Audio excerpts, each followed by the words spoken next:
You said you have an amazing culture at Stellar, and your teams, to be clear, I'm not doubting that. It's more of a question. What is the approach to leadership that that was a weird start into that question, I realized. You talk about it privately, we talk about it publicly. This is the Real Estate Insiders Unfiltered podcast. Welcome again to the Real Estate Insiders Unfiltered podcast. I'm your host, Dwiggy. What up, Dwiggy? What's up, crazy Uncle Keith? Chilling. We had someone really special. So I've known this individual for a long time. Merri Jo Cowen, CEO of Stellar MLS. Mm-hmm. But tell the viewers and listeners why this was such a special episode.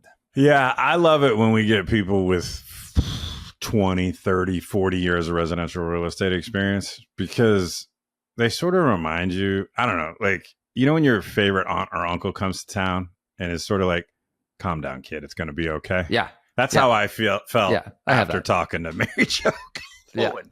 Yeah. She's got 40 plus years in the business. We waxed poetic about carbon contracts that we used to have to handwrite. Mm-hmm. And she's been around from carbon contracts to Dropbox, right? So think about riding the waves of residential real estate through all of that innovation change. She also made a big announcement on the pod, so check out for that right after the open. We talked about her insights into leadership and her leadership style and how she's built multiple companies, primarily MLSs in residential real estate, MLS consolidation and what she sees as the future, the global nature of MLSs and how good we've got it. Yeah, how good we have it here in the U.S. Her view of the future for MLSs, and a really fun and thoughtful answer to, if you were an agent, what would you do? A great conversation with someone who's just seen it all in residential real estate. It's an amazing show. You're going to dig it. Put it in your ears, kids. Merri Jo, welcome to the show. It has been a long time coming. We are very excited to have you here. For full context for viewers and listeners, I've known Merri Jo a long time. She is one of my favorite people in the industry, and you're in for a treat today because she has been in this business for a very long time, has worn a lot of hats, and has seen the industry evolve more than most people over the time that this industry continues to do so. So thank you for being here. We're excited. Thank you so much for having me. I'm very excited to be here too. I guess let's start with the typical question, but give our viewers and listeners a speed round version of your background, because I have you as starting in this space in 1983, if I've got that fact correct from LinkedIn. That is absolutely correct. All right. August 15th, so 42 years. Just around the corner, 42 years.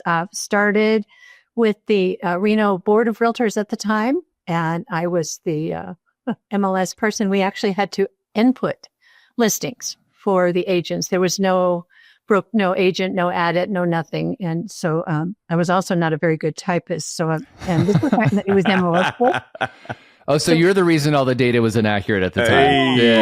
Hey. Yeah, blame it all on me. But and then a couple of times, like my favorite story is we had one of our most successful realtors. Her name was Patty Wild.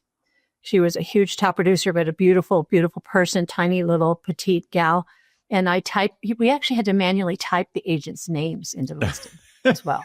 It wasn't like nothing autofilled. Nothing or automated. Put her into the system as Fatty Wilds.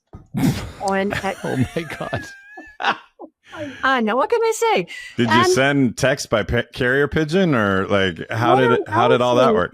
It came out in the book, and oh my gosh! But she was very gracious and forgiving, and so that was kind of the very beginning of my career. From there, I worked my way into MLS coordinator and just kind of up the ranks. In 2003, we formed a regional MLS, Northern Nevada Regional MLS. So I was very proud to be part of that. I was able to work directly with the attorney to form that corporation. So for $10,000, we formed a regional MLS back in 2003. And I was the first CEO for Northern Nevada Regional MLS. So that was very exciting there. From there, got a phone call one day from Marilyn Wilson at Wave Group saying, "Hey, what do you think about Florida?" And I'm like, "Oh no, Florida has big cockroaches. Oh, that's I hate cockroaches. There's a whole story behind that. But anyways, I'm like, no, I don't think so. And then I said, okay, wait a minute. Tell me more. I shouldn't be so silly, right? Sure. There are some big cockroaches, though, so I get it. Yeah, Jurassic Park size. Yeah, they're awful. Mm-hmm. But needless to say, I got an interview and I started the job. It was called My Florida Regional MLS in 2008, in December of 2008. So 17 years this December. Wow. Congratulations. So that's it in a nutshell. So I've been from everywhere from manual entry of the listings to MLS books to no internet to the whole nine. Done it off, changed out modem banks, you name it, I did. Wow. Go ahead, Keith. And you got a question. I mean, that's 40 plus years of in the trenches of residential real estate. So if you, as someone who is surfed the waves of residential real estate for that long, is there a through line that you've learned? Maybe, I mean, AI is the hot new tech. I remember when, the internet was the hot new tech. Like, are there any through lines that you could share with the audience that are like physics laws of residential real estate that you've learned? Yeah, I think there's a couple of things I would say. One of the physics laws of real estate is there's about a 30% turnover every year, no matter what year it is, no matter what the trend is. People come, people go, but it's solid and it's steady. And then the other piece that I would say is, no matter what the trend is, it just comes back down to the relationship building with your customers and your clients. When I started in 1983, the interest rate was 21%.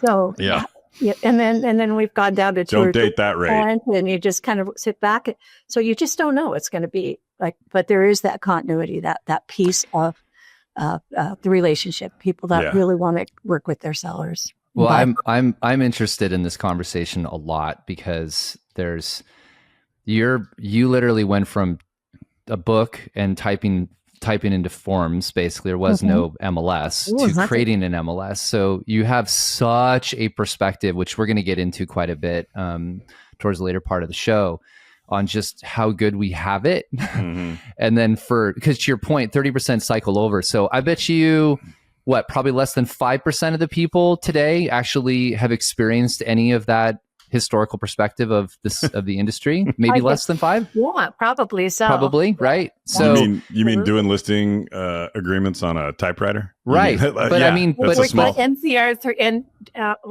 what was that stuff called? Carbon paper. Yeah.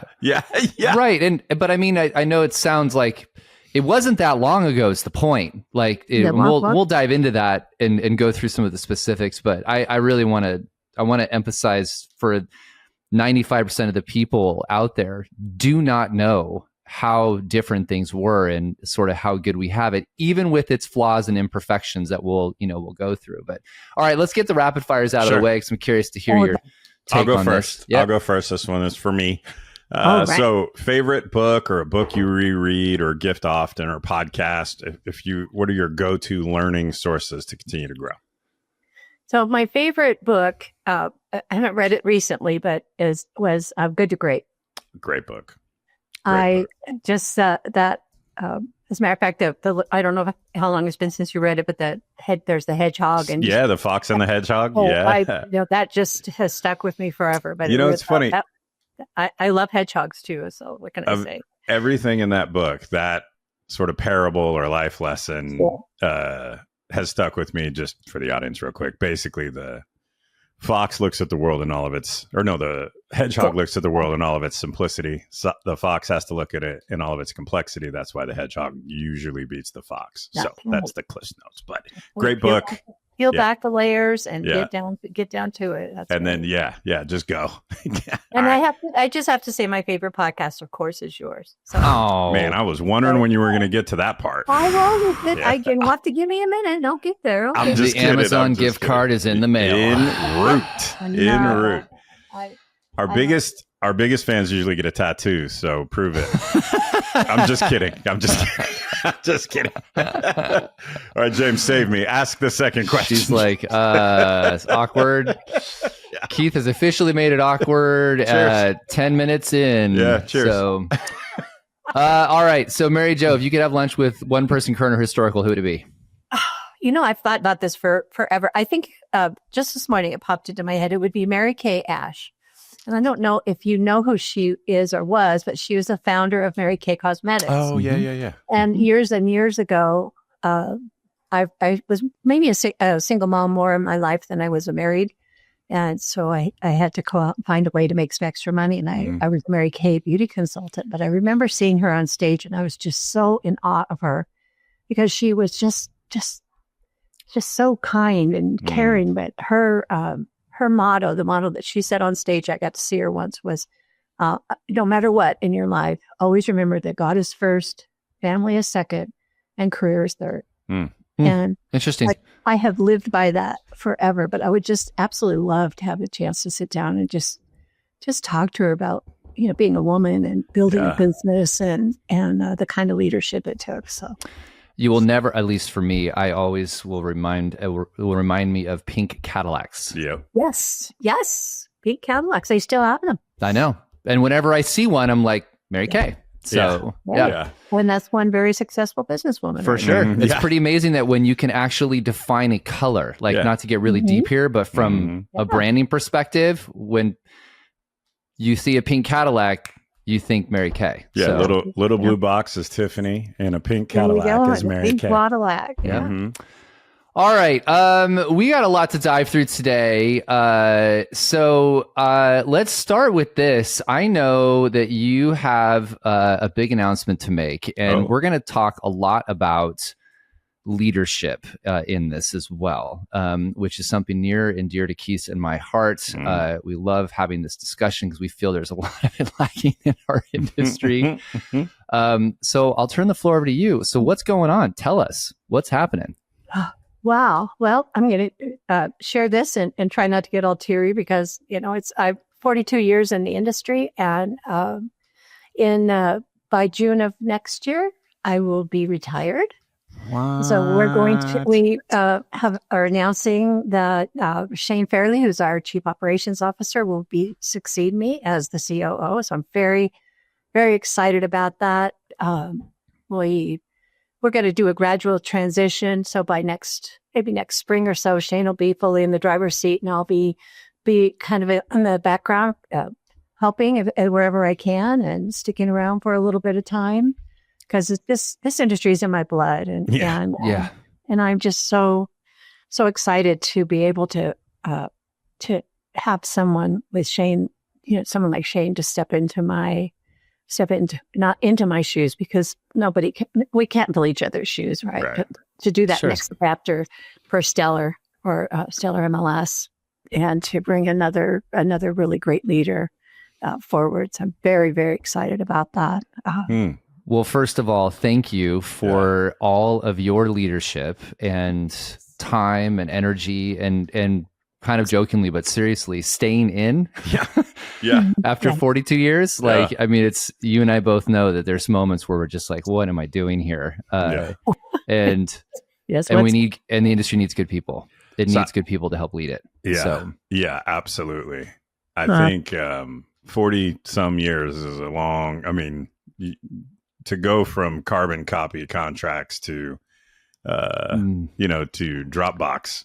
That's a career, right? That is absolutely a career. Can I ask you a question? And we're officially off script, but if there's some executive listening who's thinking about succession plan, as someone who had to do that, talk to us just about that process of thinking about how to do it the right way. How do you not mentor, because you've been working with this person for a long time, but just unpack that sort of succession plan. What advice, if someone was listening and saying, man, I'm like 3 years behind her, but I'm on the same trajectory. What advice would you give someone thinking about succession planning? Well, I think, the first thing is, for me, it's selfish in that, who do you want? Do you want to have someone that you don't know, that's unproven or inexperienced, or someone stepping in to replace you? Or, is there someone within your own organization or someone within the industry that you would want to mentor? Because it really is along those lines. So for me, it was a very selfish decision. In 42 years, this industry is in my blood. It's right. Leadership and MLS, they're my passion. And so and we have built an amazing organization at Stellar, just from top to bottom. The culture is Stellar. It's stellar. Yeah. Just to be clear, Keith has been doing this all morning, by the way. He's doing good. He's I hit the gym this morning. The neurons are firing. The neurons are firing this morning. Yeah. So first of all, that's what you want to, you need to think about your organization.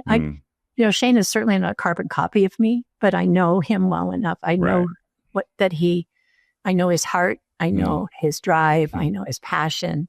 And so anytime you can do that kind of a lifting up from within and letting the organization continue to grow. So the process itself, I said about this probably about a year ago, just thinking about, how I might want to do this. And Shane was always top of mind. So I just kind of worked through that, worked through it with our executive committee, our executive staff. We just recently went to our board of directors and got the thumbs up for this transition plan. Yeah. So, and then just doing something gradual. And when I sit back and think, Keith, you said something that's really so true about. I already know Shane, and Shane, and Shane is amazing. He knows everything about our company. He is totally the next CEO. But one of the things that we did right off the bat when we started getting into this was we hired a consultant to kind of help us with the transition for Shane and I to work together and then to work with our executive team. Because when I step back, I want him to have a really strong, support network. Sure. And so we brought in Matthew Ferrara, that you probably know who he is, and he was an amazing coach and just helping us kind of define what do I need to help Shane with, what do we need, and I jokingly called it. So it's kind of a silly thing, but Shane has the COO brain. He's used to do operations, and I have a CEO brain. Yeah. So I have to, give him the tools that help him transition his brain. So, by the way, that is a very different trait. And to be clear, I know Shane is amazing, by the way. So congratulations to Shane. Just wanted to state that. But you're right. There's operations, and then there's CEO, and there's vision, and kind of politics, and thinking through all of that nuance. And that comes with, in my opinion, also being a co-CEO, wink, wink, Keith, comes with experience. You're the better politic guy. I'm not very good at that. It's just saying it comes with experience. So I was being politely saying that. That just time. You learn a lot over time, right? Yeah. So, but it sounds like you guys are doing a really interesting approach to this, where you've started this process internally in your own head. You know him, obviously, been working together a long time. So you know where his strengths are, you know where things he has to learn that you need to mentor in that particular stance. And you've also given it, as you said, almost a year, I guess, to spring to make that happen. So the point, I think, the takeaway is that planning in advance and then figuring out strengths and weaknesses and working through that is the key. Yeah. This is kind of it's kind of on the same topic, but you said you have an amazing culture at Stellar, and your teams. To be clear, I'm not doubting that. It's more of a question. What is the approach to leadership that you've? That was a weird start into that question, I realized. So you said that you have culture. What does that mean? No. You talk about leadership. And how do you work on leadership with your team? Is it horizontal structure? Is it more vertical? Like, how do you operate from a leadership perspective at your company? So I'm not. It's definitely not vertical. I don't sit up on the pedestal at the very top. I try to be a real person to my entire staff. When our executive leadership team on staff, we meet actually every day for an hour. Oh, wow. 5 days a week. every day so that we all stay connected. We're all in this. We are one team. And so we may be spending time talking about something that doesn't necessarily that important to one or the other, but we make a lot of decisions together. Although I always say, in the end, if it's not really democracy, and I have my own hat, it's a bell cap that has CEO on it. And sometimes I'll say, okay, guys, I'm putting on my CEO hat. Yeah. But for the most part, we're very collaborative. That's one of our company core values is collaboration and working together. So we're very collaborative at all levels. We meet daily with our executive team, bi-weekly with our management team. We do a lot of retreats. We do a lot of staff meetings, and we just have this culture that we have worked really hard on of just inclusion, and everybody gets to be heard. And you're empowering your people. Absolutely. Mm-hmm. And I, honestly, I say this a lot. I'll say it here too. I really honestly believe that culture is our secret sauce because we have extended that culture all the way into our board. We have the same relationship with our executive, volunteer executive committee. So when we have an executive committee meeting with our executives for our board of directors, my whole entire executive staff is in that same meeting.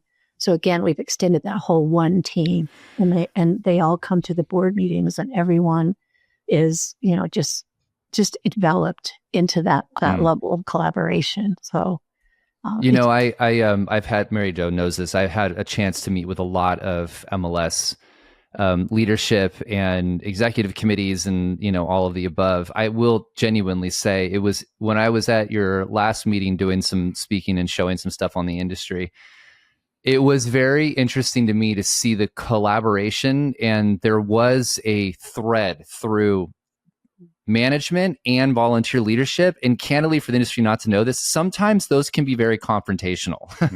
I've seen where, the volunteer leadership team and the management team are not aligned, and you can kind of cut the tension sometimes with a knife. It was very refreshing to watch like the room look at things with open eyes and not be defensive and just kind of really looking at the industry. And that's a testament to how, you've run your organization.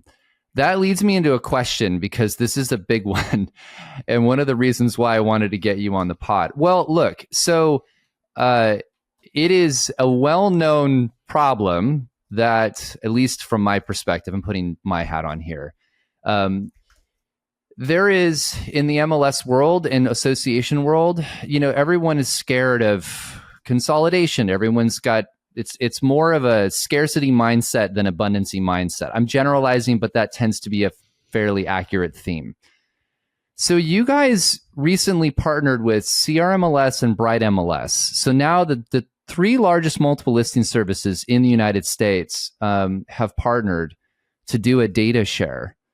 How, talk to me for what you can about that process to get your people comfortable with the fact that you're going to share, Florida data with California and Washington, D.C. and 10 states, I think, are covered now by this, which the industry, and Keith and I are selfishly putting our own hats on here. We're like, go baby, go. How do we get more of that to happen? But that's not an easy thing for you to both throw out to your group, because that could just backfire massively and be like, what are you doing? So, well, what are the two sides, just in case someone doesn't know, what are the two sides of that argument?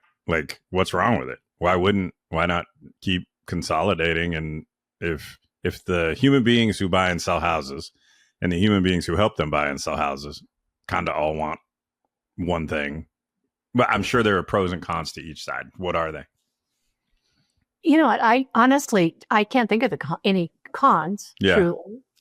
What we're doing with California Regional and Bright is a reciprocal access data share. So we're not actually trying to incorporate all of our respective data into one massive database. We're searching each of our customers. We call our members customers. Each of them can access the other system and search for properties for their buyers, for their customers. So that's really what it's all about in the end. You peel back get that hedgehog back out. Let's get that hedgehog running around the halls. Peel back all the layers. What it's about is it's about giving access to our customers to help their consumers buy and sell properties. That's the whole reason we exist. Yeah. If not for that, why are we here? Be doing? Yeah. Then what's the reason? The other thing we do is really focused on that. What can we do to expand the footprint for our agents and our brokers to be more successful, to get referrals across the country, to have access to more information, to meet other agents? It's just what's the reason? What's the reason why that then the MLSs? I know you can't speak for everybody, but your general take. Like, what's the reason why MLSs have had such a hard time sharing data? Like here in Northern California, where Keith and I are, there's 6 MLS, 4 or 5 MLSs that cover the Bay Area. It took 9 years to get them to actually share data. 9? No, it didn't. It took longer than that. Whatever. Point's the same. Like, absolutely. It's insane. It's a resistance. It's this natural resistance, especially to the level that you guys are talking about, because you're talking about a fully integrated data share. It's very difficult. I will transition it. I won't talk about it in your context, but I'll just say in general that in Florida, there are still 30 some MLSs. Some have less than 100 members. And, we're like, come be with us. We don't want to take over your association. We want you to have your realtor association, have all the things, do all realtor things. Let us do all MLS things. But there's such a resistance for a couple of reasons, but a lot of that is identity, fear of losing their jobs, fear of... You're talking about MLS membership, like staffing. Trying to get together and share. So even up until recently, we've had internally a kind of not internally, but within the board, like we would data share and work outside of Florida, but not because we wanted to grow. There was not a lot, didn't make a lot of sense for us to data share within Florida because we want you to come be with us. Right. Let us do MLS, you do you, we do us. Yeah. And our board has recently started to say, well, maybe we could do some reciprocal searching and access in Florida as well. So it's that but it is a difficult mindset to get. It's abundancy mindset versus scarcity. Yeah. And it's that protectionism, that we're special. This is I awesome. guess, is that attributed to the origin story of MLS, where data was initially, right? Sort of the reason for it, air quotes, right? And as data has become more ubiquitous and the internet was invented and access to information and all the walls have come down. It seems like there are some, and I'm not James is much more in the belly of the MLS world than me, but it seems like there are some who have sort of, I was going to say accepted, that's a little leading, some who have decided, maybe that's a better way to say it, that data isn't our value prop. And they've determined what the new value prop is for themselves, but it isn't data, whether it's tools or service or something else for the agent population. And as an outsider who looks in, it seems like there are organizations like yours that have sort of accepted that belief that the data, that is 1980s, that was our value prop. It's 2020 something, and that's not our value prop anymore. And let me craft something that has... Not that it's not the value prop, but it's not why people are going to come or stay or be with you. It's about the other things. Yeah, I think, Keith, there's some truth to that. I think, however, the data still is the most critical piece. That when you think about what would happen if tomorrow your 6 MLSs just didn't light up. Mm-hmm. Yeah. We'd be kicking indoors, I guess, to show houses. It's like, so to that level, the market, the history of the MLS, that rich history is really important. But you're also correct in that there's more to the MLS than back in the day. It was absolutely territorial. It was like, you can't see mine. If you want to see mine, you have to join my board. Right. And, that fortunately, and it's still crazy. I know brokers that belong to 20 and 30 MLSs and 30 associations to get whatever they need. And that's just crazy. But So having that mindset of getting what your brokers and your agents need really does it's a lot better now than it was 40 years ago. Yeah, that's a good stepping stone into this topic. I mention this a lot because there's obviously a lot of debate, and we'll talk about it for a few minutes. But just I don't think people understand the historical perspective of where MLS was and what it is today. But more in the confines of, to your point, if MLS just shut off, like, and that was just a great way to put it, Merri Jo. It's like, well, what if 6 MLSs didn't light up tomorrow? People would lose their ever-loving minds. Really? Like, it would be, what? Like, how do I do my comps? We should actually do this just to make a point. Turn it off for an hour and see what happens. No. Well, I don't really mean do that, but maybe in certain markets where agents don't understand the value of the MLS. Sometimes you got to remind a person. There's a work of rock therapy there. But you've been involved in the international markets. You go to International MLS Forum, and you guys have been actually involved in helping helping set up, because I don't think people realize that the MLS really in its current form, if I'm off, Merri Jo, is pretty much there's Canada and us that do it the way we do. Is that a fair statement? Or am I... Yeah, pretty much. Pretty much. And the rest of the world either doesn't have one or not the same way that we do, for sure. Yeah. So talk to us about, just from your perspective, and I love this part of this conversation. You went from all the way in the beginning of like helping input data on, type it in, to where we are today, to now even looking at helping other countries who are trying to figure out how to do what we do. Talk to us, just give us that framework on how good we actually have it, despite, the complaints and things that people have.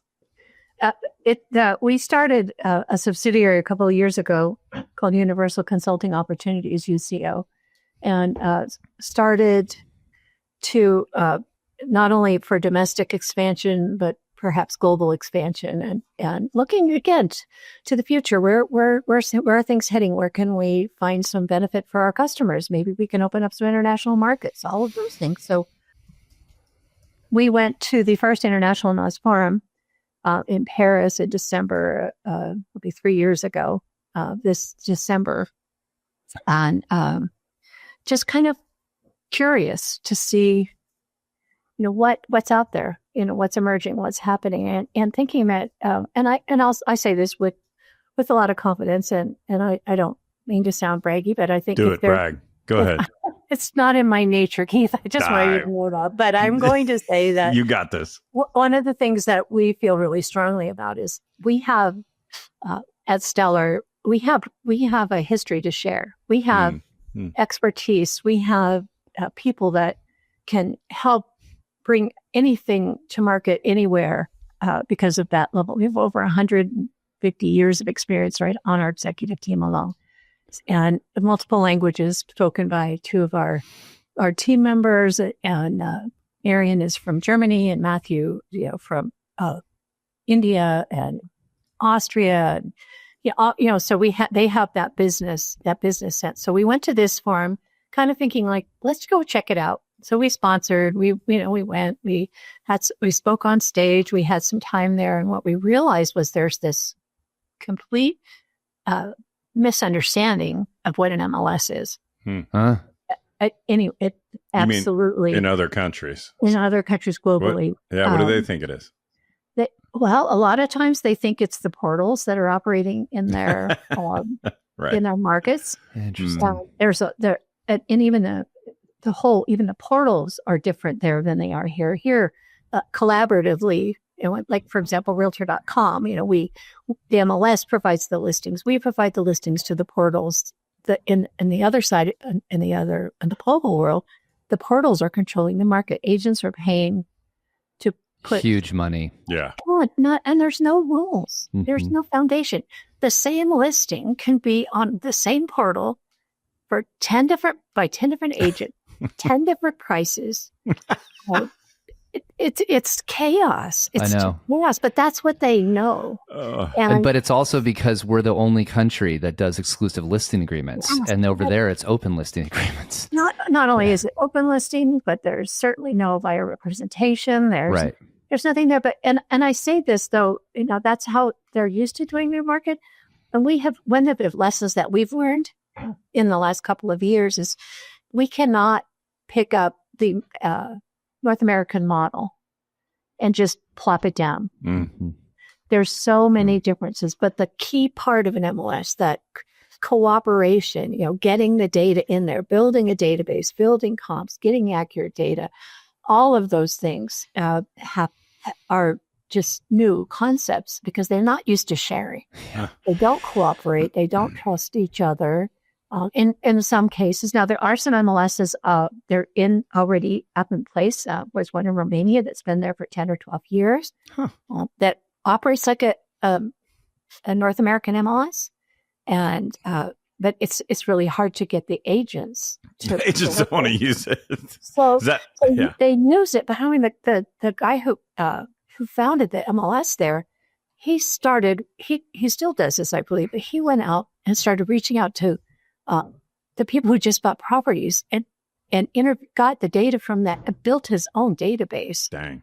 So that there would be something for the agents to use and build on. Oh man, they have no idea. In other countries, there's there are no public records. There's no licensing. It's just it's the Wild Wild West, I guess. But there are people that are so interested in having a more organized real estate market and having an MLS. So it's really fun and exciting. It's really fascinating to me that we talk about the problems here in the U.S. And again, there's issues. Like, when no one's naive to the fact that there are lots of issues. But we had 1,000 MLSs roughly, and we're down to roughly 500. So we've made progress there.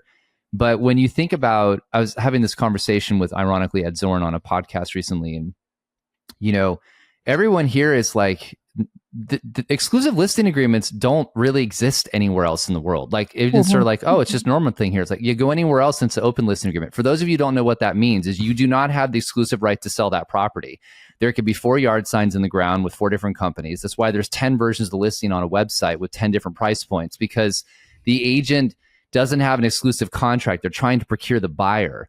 And so we have this amazing system we've built where everybody's working in one spot, clarified, clean data to work with. Your comps, can you imagine trying to do comps in another country where you don't have any historical data in one repository?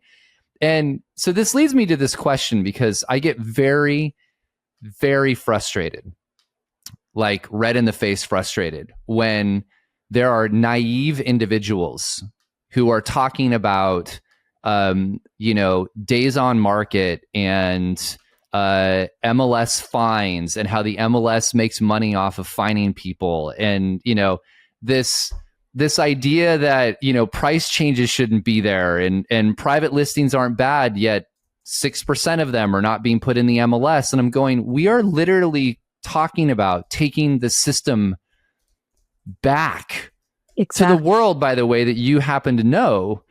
Like, what's your take on this, being involved both with, one of the largest MLSs in the country and then the US or in other countries? Like, what's your take on that?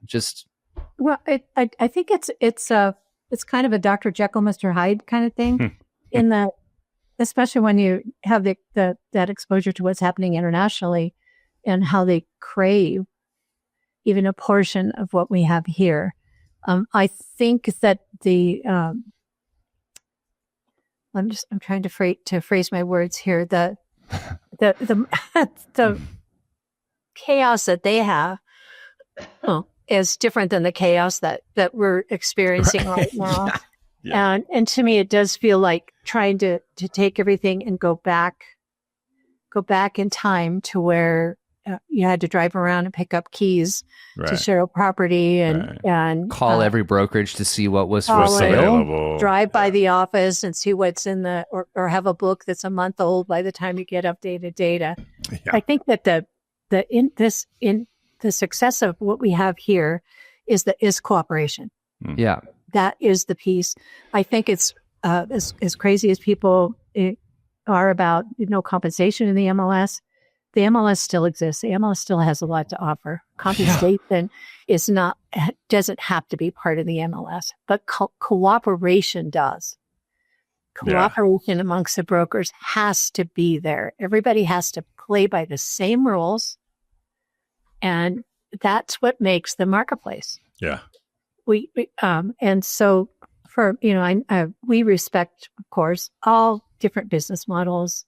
But back to the day when I was here in Reno, is where I am right now.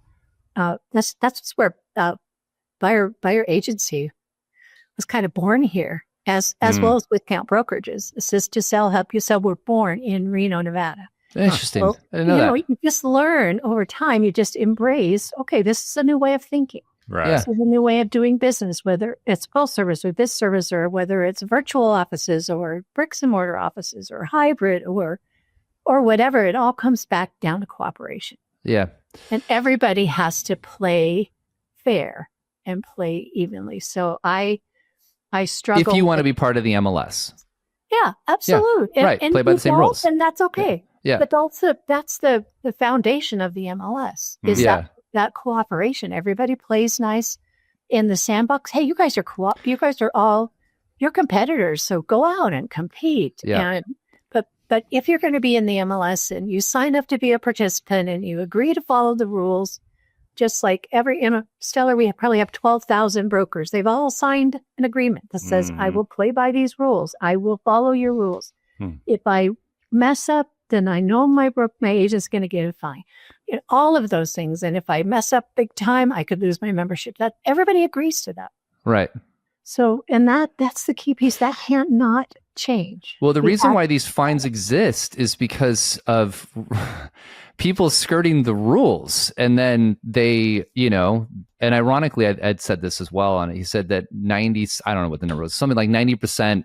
The MLS isn't going out there like looking for it. It's actual members turning other people in, saying they're not playing by the same rules that I'm playing by. Yeah, and it's not even yes, some like to skirt the rules, but it's also about the data. Sure. If we just let people put everything in and they wanted and they didn't check anything and there was no, that's one of the things is that we pride ourselves on our data. Yeah. That's Stellar. And you know what? We do fines and we're very, but we apply it to everyone equally. And just a real quick thing I want to throw in there. We don't make a lot of money. Excuse me, guys. I got a frog in my throat. Take a sip of water if you want to. On our fines. Yep. Let me do that real quick. Yeah. Just while you're saying that on the fine piece, I just want to make a quick comment. We have a really good mutual friend who's one of the top appraisers here in Northern California. And we were all having a beer, non-alcoholic beer, because Keith and I don't drink anymore. But and he goes, man, I don't know how you want to do the MLS or how you want to do appraisals if you don't have the data in the MLS. He's like, just makes the whole process like 10 times more complicated. And his other comment was, if a comp doesn't fall within range, meaning like it's done a certain way, you have to exclude them. He's just explaining the process to us and how they use MLS data. And he was just like, man, this world we're headed towards where private listings just is all bad. Like there's just no positive side to any of this conversation. So anyways, talk to us about fines. Sorry, my frog came back. So it's in Stellar several years ago, we copy another MLS who does this, so we don't get credit for the original idea. But we now, at the end of each year, after our financials are audited, any monies that we collected from fines, the board of directors can approve up to 100% of that amount to go into our charitable fund that we call the Stellar Cares, and then everything that comes through that is given back. Interesting. So.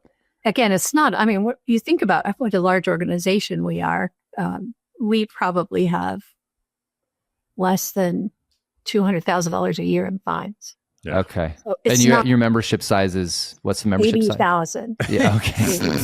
And we send out hundreds of thousands of correction notices. And we just are so focused on that. I'm sorry, say that one more time again for the viewers and listeners. $200,000 worth of fines and 80,000 members? Yeah. or less. It's actually less the last few years. Yeah. Okay.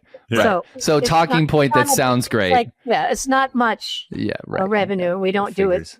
Everybody says that. So now, even though you can't say it, you can't write your fines off as a tax deduction. We do donate all the money that we get from. Yeah. Okay. All right. 2 last questions. I'll ask mine, then Keith will take us home. So just your take, I'm putting you on the spot. MLS of the future. What's it look like in your, you've seen it go from non-existent to being this amazing thing. What does the future look like? Where do you think it ends up? I think the MLS of the future is going to be based foundationally as it is today, based on data and service. Multiple data feeds, everything that we can get together that MLSs can gather to the benefit of their brokers and agents. And I can see a time where brokers have their own ad edit module, their own front end that they want their agent. Meaning they're giving you data from their system. Got it. Okay. MLS data, or having a universal ad edit where it goes to us, it's the MLS, it goes to the brokerage, it goes to wherever they want it to go. MLS consolidation, do you think that that's going to be a thing still? So if we went from 1,000 down to 500, do you think that continues further? Yeah, I think it has to. Okay. And I think for a couple of reasons.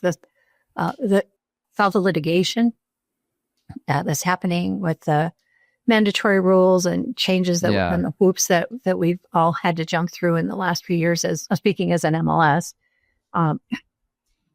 not knowing what the future is going to bring. The smaller MLSs cannot adapt. Yeah. They just can't pivot like the larger MLSs can. And the fact that you're telling me there's MLS with 100 people in them still is just insane to me. Yeah. I'm just like, what? But Keith and I unfortunately know this from our other job.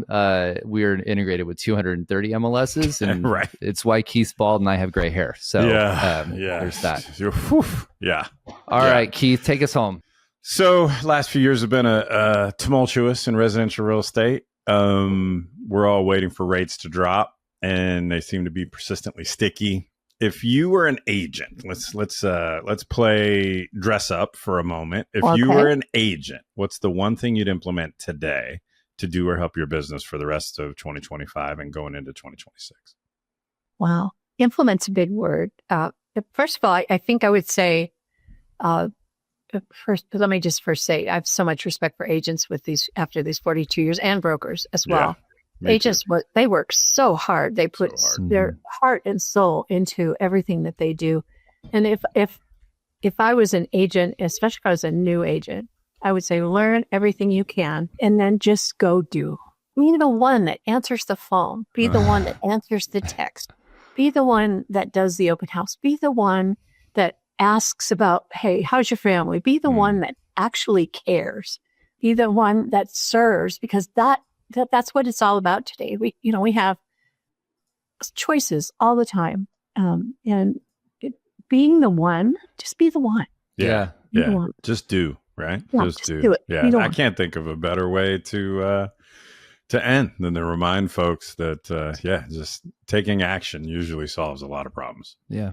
Yep. Merri Jo, we appreciate you very much. Yeah, both thank you. For being here. Number 2, your leadership and tenure, and thanking you also for not departing the industry at all of those moments in time where you're like, I'm getting out. Thanks for staying in. Yeah. So we appreciate that very much. And I'll give you a big hug at some point when I see you in one of the hallways before you fully depart. I would love that. Thank you both. Thank you for the opportunity. It's really just great to sit around and just chat with you guys. So of course, I really appreciate it. I'm very honored to be here with you guys. Awesome. All right. We'll talk to you soon.